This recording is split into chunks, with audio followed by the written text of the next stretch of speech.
Americans who traveled by wagon train across this country in the mid-1800s were a special breed. It's not the drones of society who go out, but men of nerve and enterprise, is how one San Francisco daily newspaper described them. The pioneers who took the risks and hardships in stride in the mid-1800s packed all of their belongings in the back of a wagon, joined a group of people who shared the same destination, and headed west. A family would join a wagon train with faith in the leadership of the wagon master and in the other families that made up this moving community.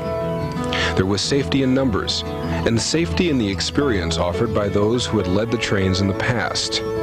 On major wagon train routes, the U.S. Cavalry offered a sense of security along the way.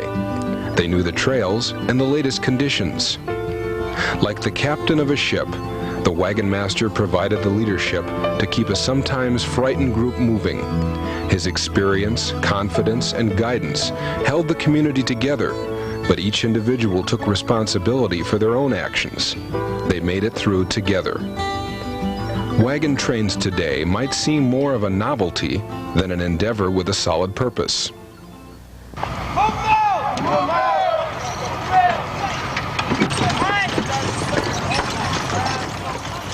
For the young people who travel on this wagon train, the journey is just as important as any made 200 years ago. These youngsters have been in trouble with the law many times. Standard treatments haven't worked. For most, VisionQuest is their last chance to break from the cycle of failure and institutionalization. The road this wagon train travels is the one that can lead to home.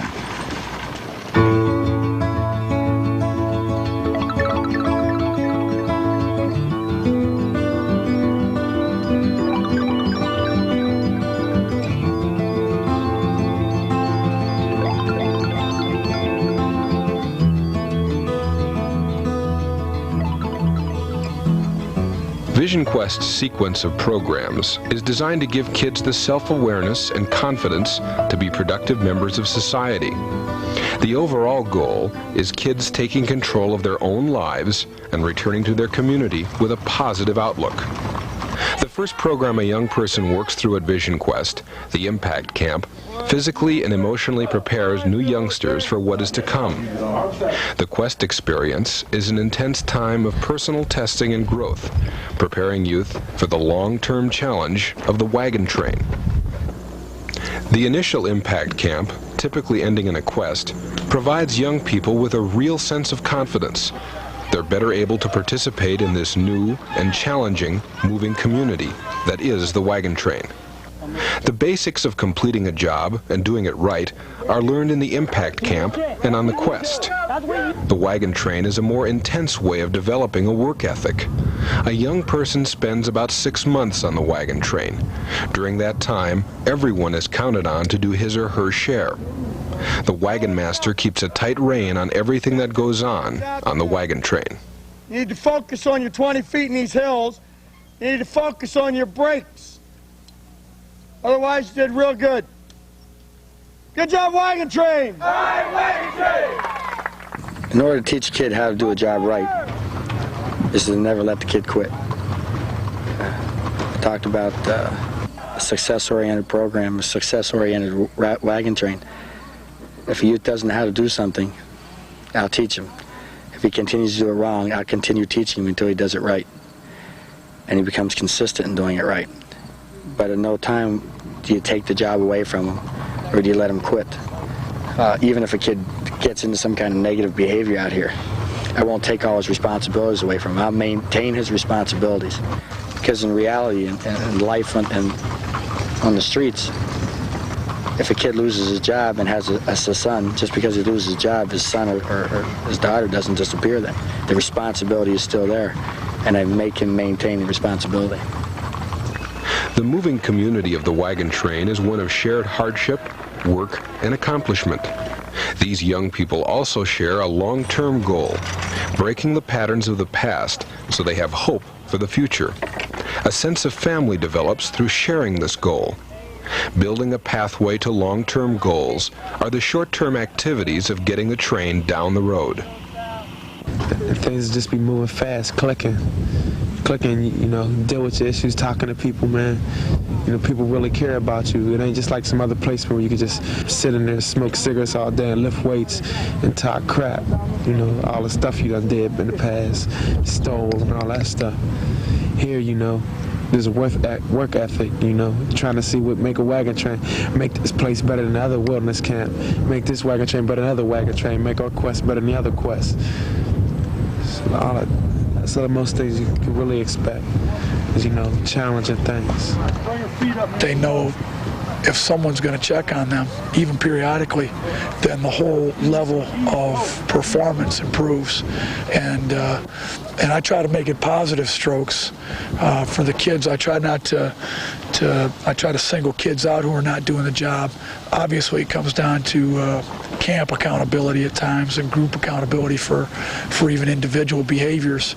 But I try to single out through checking and double checking and trying to make things as accountable as we can, is that you can actually track down who tied this animal on the picket line, who doesn't know how to tie their knot. These are kids that basically have been in several institutions and haven't been able to succeed or finish them successfully, and here they have an opportunity to do that. There is an apprentice system in place on the train. Young people who've been on the road know how to make the train move and pass that knowledge along to new arrivals. As soon as a new kid steps on the train, there is a circle. We explain as many things as possible verbally and point out names of tack and harness and go over all the safety increments that needs to be covered. But there's only so many things that you can put in language. The intangibles are the things that kids show kids by walking through the routine with them. It gives the senior kid a sense of responsibility that he or she needs to pass on information.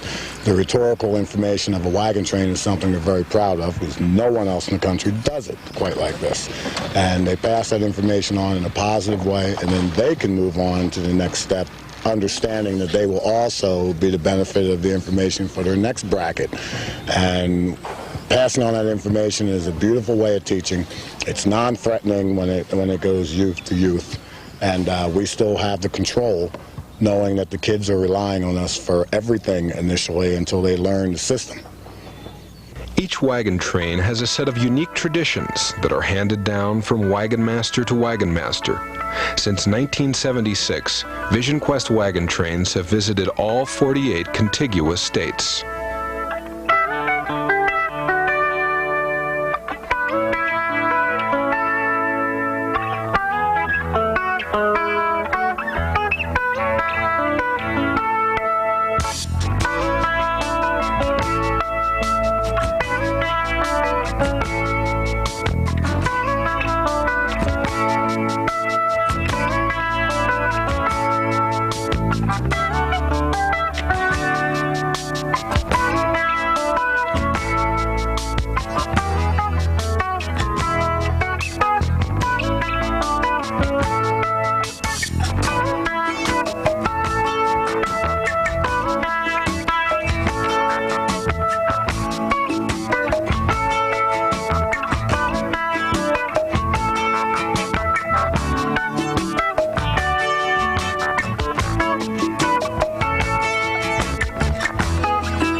Our wagon trains have a very strong tradition because they literally have a beginning, middle, and an end.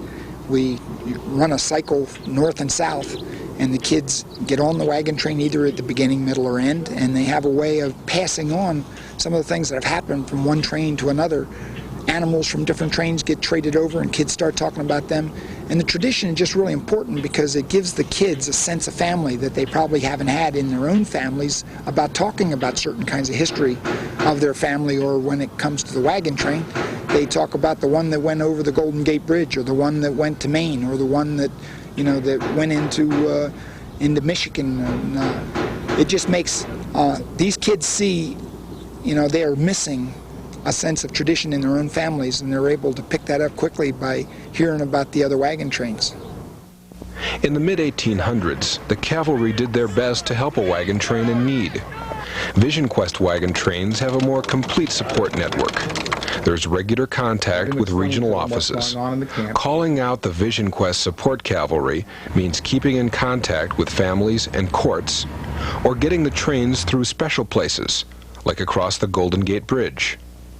Logistics for a modern wagon train, like finding a campsite, is a full-time job. It isn't so much as locating as it's securing. I find them, and it's pretty, sometimes it's pretty frustrating. There's nothing funny about that, but once you're trying to secure it with the people, you tell them that you have a wagon train coming. And then the first thing they'll say is, what kind of wagon train? And I don't know how many kinds of wagon trains there are, you know, and I'm trying to relate to this on their level. What kind of wagon train? And I'll say, well, it's a mule-drawn, canvas-covered, authentic wagon train. And of course I do have brochures, and so that's when I bring them out. And usually that's what opens the door for me right there, is the fact that they don't believe it to begin with until they see it in the picture, and then they want to know what we're about. And I usually tell them what we're about in keeping with the literature, and then I also tell them the day-to-day life routine here for the kids and the adults that help provide for their needs. Now, you know, 4 o'clock in the morning feeders and stuff like this, you know, that the people just don't think there's anything to it, you know, but there is. There's a lot of work out here. And this is what attracts a lot of our landowners and opens the door for us. An objective person says these people are organized.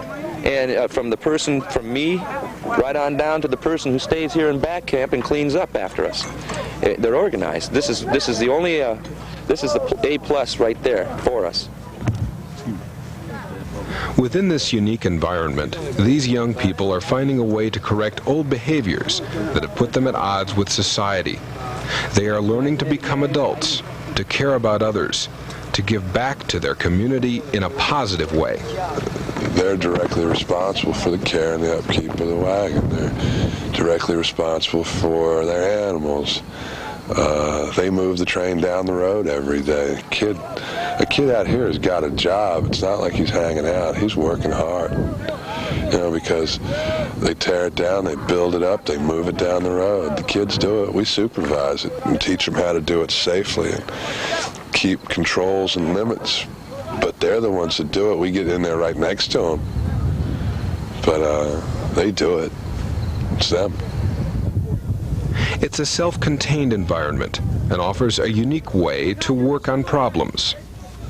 The program activities are the treatment, the coping with the moving every day, with the mules and horses, with the work, the tasks and the opportunities for achievement that the kids have there. They can advance in the program. There are clear steps, clear things they have to do in order to move along and feel a sense of progress.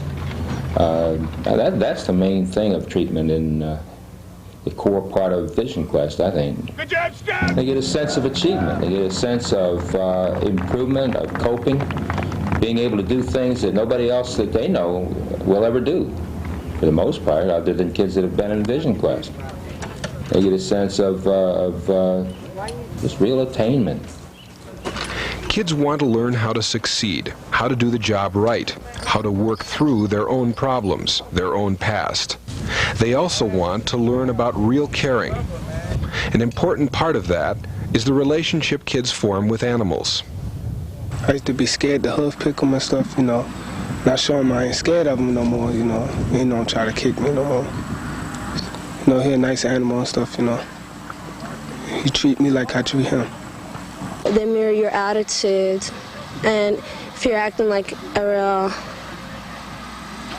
nutcase, then they're going to act like a nutcase too. And you learn from them because they'll mirror you, and you have to find a way to deal with them so you don't get hurt or other people on the picket line don't get hurt. He's a pretty good animal, and I love him. I love him as much as I love. So I consider him like one of my kids, you know? That's why I consider my horse, and I love him. Everyone out here know how I feel about my horse, and that's the way I deal with humans as well as I deal with my horse. When you get a relationship with a horse, it's just like getting a relationship with a friend. And when I got in trouble or when I felt like something's wrong, I'd go talk to my horse.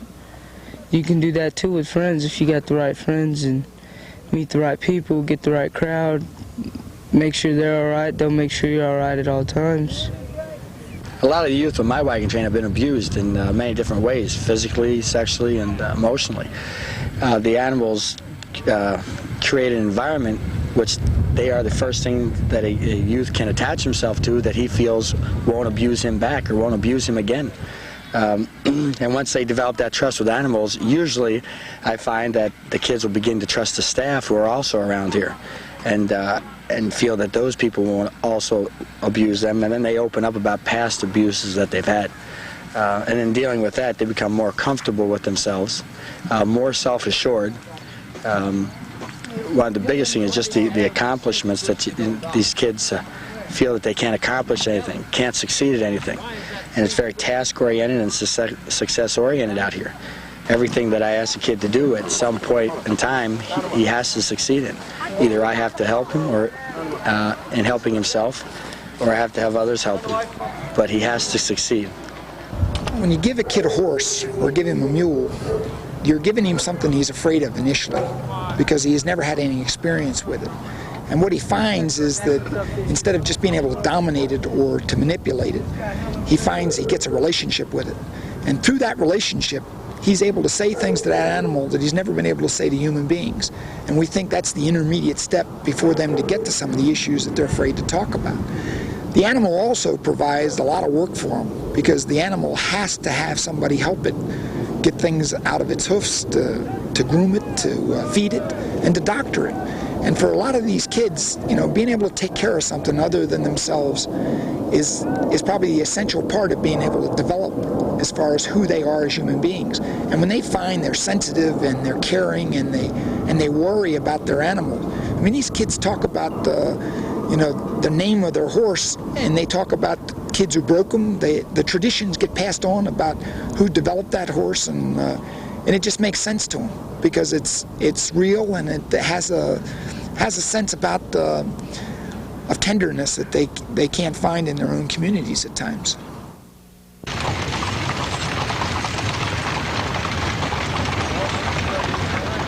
Just as kids have to face what nature presents, they must also face the issues of their past. The past can't be changed, so a youngster must learn to accept it by working through it. On the wagon train, acceptance comes from being part of the team, working together in a positive way. That hard work is not lost on communities the train travels through. You step back and look at this thing, it's an amazing thing to do, to take down the road. If you explain it to somebody, they'd tell you were crazy. But we do it, and we make it happen. We go through the tough times, and just the feeling you have inside of that sense of accomplishment and that sense of not just a 5-member family, but a 120-member family. I feel like, like movie star. All them little kids and stuff waving at you, and everybody just looking at you, like, how you doing, what's this place? And, you're not ashamed to tell them what it is, because you got pride in your wagon train. And, you look at it like, if you could take 70-something kids out of a high school and put them here and see if they could do this, you think they would just die out, And you got guys here that can do it, A lot of people are proud of that. Make sure that today the thing is done right. There's 2 people on a pole. No pole goes near those power lines, and everything is dropped slowly. Make sure that everything is visible and everything is safe. Set your buckets out. The wagon train staff is diverse, so kids are exposed to a broad range of ethnic and social backgrounds. The differences in staff offer the kids a variety of role models to learn from. they care about you. I mean, they sit with you and talk with you. It's not, you're not always talking about why you're here. You know, you're talking about animals, you're talking about exactly what you're doing, you know, I mean, and eventually you just form a bond with them. I mean, it's like, and when you do have something to talk about that hurts inside, you can actually sit down and talk to them like a friend instead of like a counselor. You see this middle video? When girls come out to the train, they think it's going to be a whole lot different and they're going to be treated a whole lot different than the males, which is not true in most sense. They are going to do the same things that the boys do. They're going to drive the wagons, they're going to ride horses, they're going to go to school. Their responsibilities are the same. But then for most of the girls, they haven't had a whole lot of direction in their lives about being female, about being proud of being a female and what that all entails. And I think they learn a lot about that out here. I think that that is the hardest part for them. It's not the horses or the wagons. It's dealing with the female staff and trying to become women themselves. That's the hardest thing and the struggle for them.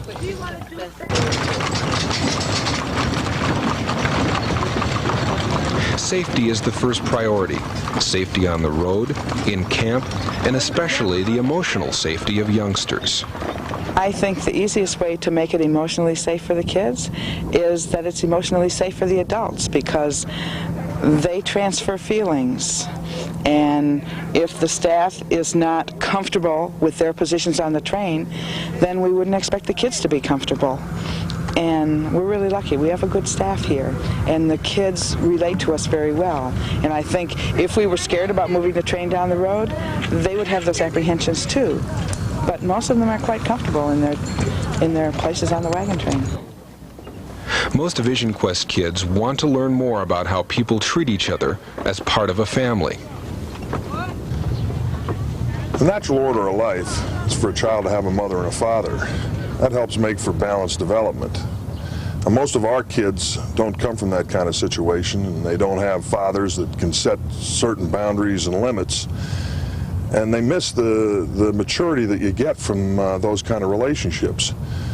The kids grow on our wagon train through interpersonal relationships with the staff and by consistent parenting. And what our staff really do is they paraphrase what the kid puts out, because they're not usually putting out what they really feel, and they get to dealing with the issues with them about their families or where they come from and the problems they've had to face, and they learn how to work through their confusion by using this strong family model. Old behaviors developed to survive on the street often get in the way of what is important in this new setting on the wagon train. I expect the kids to be honest. That's bottom line. To be honest with themselves and be honest with you of where they're coming from. It doesn't matter what it is. Just be honest with what it is. That's Dr. Collins. Kids know right away if a job is done right or wrong. It's apparent when tack, harnesses, and other gear is not right, because a wagon won't move. Another thing you got to do is going down this road is see that your harness is put on right, see that everything's right, see that your mules is groomed, and see that their saddle's on right, because they don't know nothing about saddle and mule, and staff is dumber than the kids. And see that the collars fit. And then when you have any spare time and all that, why, which isn't any. They learn to care about doing a job right. The learning of skills on the train blends into schoolwork. Kids participate in formal classes held 5 days a week as part of their responsibilities on the train. They discover a different way of looking at education. Yeah, I just keep thinking of it in a sense of achieving, growing toward a sense of identity as someone who can achieve, who can accomplish, and generalizing that to everyday life, that I can accomplish this, I can then accomplish things in jobs and in school and in vocational training or in college. I see kids learning that. I'm a person who can accomplish things, can overcome difficulty, who doesn't have to run away from problems, because you don't get to run away from problems. when you're out there on the train. You have to stay in there and deal with them. And they deal with lots of problems. Sometimes out on the trains, the first time kids will admit to some of the terrible things that have happened to them in their lives, terrible things they've done. And finally they face what's happened in their past, just as they have to face every day these difficult physical tasks. As these youngsters meet their daily challenges of going down the road, they can gain a confidence in their ability to accomplish their goals. They learn to stick to the job they take on in order to make it to their future. The thing that I try to teach the kids is that when they leave the train, they're going to have to get up, and if they're going to make it, they're going to have to be consistent. They're going to have to get up and go to school every day. They're going to have to get up and go to work every day, just as my father did, and as I try to do out here. And not that the personal needs or personal feelings do not enter into it, but there's, like I say, there's a force larger than the personal need, and that's that there's a job to be done. The job is getting the wagon train down the road. I think kids learn that, and I think they take that. They realize they cannot manipulate that situation. For example, just sometimes they ask me, how far is it? Every day somebody will ask me, and I never ever tell my kids how far it is. And my response to them is, it does not matter how far it is, because that's how far we've got to go today. Once we go out the driveway and make that turn, we've got to go, whether it's a 25-mile day or a 10-mile day, we've got to go that far. And they're not used to even thinking like that. They're used to going as far as they feel like going, and never have to push past that point. I think they begin to learn that in wilderness camps and with the quests and just even the physical training, that how far they want to go. Not that it doesn't matter, but they have to go far enough to make it. This extraordinary environment allows young people to begin to find themselves whole for the first time in their lives. Their journey doesn't end with the wagon train. It's simply a step on the road to home. You come out here and you can be a pioneer if you want to be. You can be anything you want to be instead of just sitting on your bed, you know, watching television or doing a bunch of books. I don't know. You're out here, you have a purpose. I mean, you have a reason to walk around, and you have animals, you have the wagons, you have TVs, you have people that care about what they're doing. You have a whole bunch of things to do. You're not bored. And it's a different atmosphere than sitting in a cell. You know, since 1976, we've had our wagon trains all over the country, and we've covered about 200,000 miles in this last dozen years. Well, you know, the backbone of VisionQuest and the wagon trains has been the wagon master. He's been the father figure that's been needed for these kids. And Bob, you were the first wagon master, and we got to look back and let's take a look at who's been our wagon masters of the past.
Behind the past wagon masters have been their wives and families, and they've been the balance that have made these wagon trains a success.